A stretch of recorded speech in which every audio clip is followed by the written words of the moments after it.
Here, South Dakota, the capital. I tried to broadcast this twice before, but the internet was showing pretty bad on my end, so I'm not sure what was going on. But I moved, now I'm downtown. But here's the question. It's a question from a cop in California.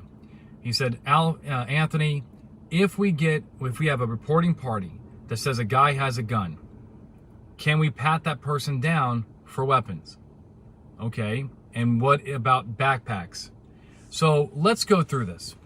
Whenever you're dealing with calls about people with guns, people selling drugs, and so forth, I want you to analyze two questions. Number one is, why should we even believe this person? Why should we trust this dude? Who are they? If they are anonymous, right? If they're truly anonymous, you're going to need something called corroboration. You're going to have to show that the person giving you information has inside knowledge. Things like they know the person's name, they know their travel plans, etc. If the person is not truly anonymous, then the next question is there an indicia of reliability? Indicia of reliability is like when the person is a reporting citizen. They're just a person who you can identify, and they just want to report crime and so forth. Okay, if they're a citizen informer, they are presumed reliable. What about the 911 caller that does not want to get involved? The 911 caller is not considered a truly anonymous caller if you believe that you can track them down. They have a subscriber phone. If it's a burner phone or 911 only, then that's a different story. Treat them like a truly anonymous tip and go get corroboration. But when people call 911, the courts assume or presume, right? Presume that the person calling knows that you can track them down and charge them with a false report if they're giving false information to cops. So that, by the way, is California versus Neverett. The idea that when people call 911, even if they don't want to get involved, even if they don't want to give their information, that they can still be reliable. So that's step one. Why should we even trust this person? Let's assume that it's a 911 caller. Check. The next question is what is the person's basis of knowledge, right? Why do we think that this person knows what they know? I mean, how do we know? Why do we think this person knows what they know? The main basis of knowledge is, hey, I saw it with my own eyes, right? I saw this guy with a gun.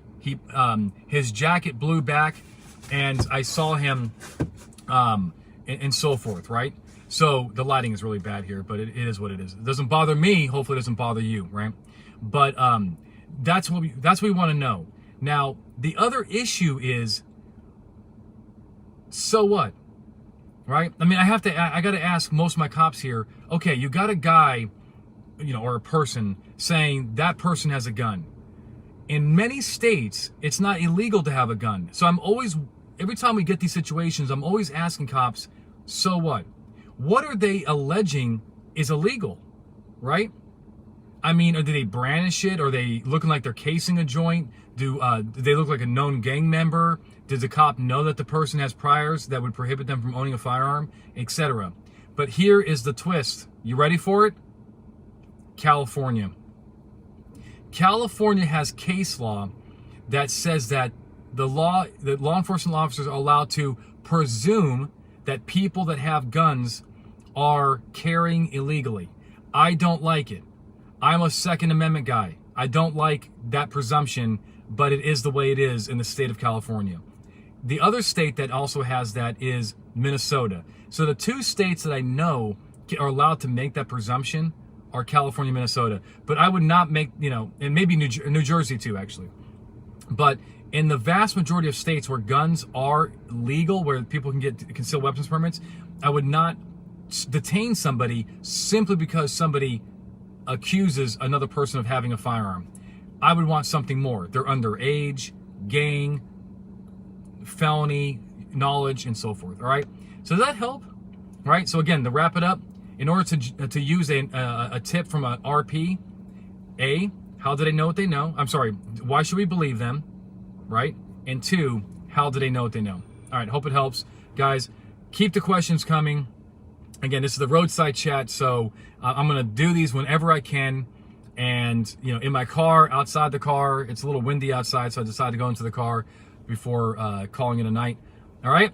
And I want to thank you to my South Dakota host, Greg.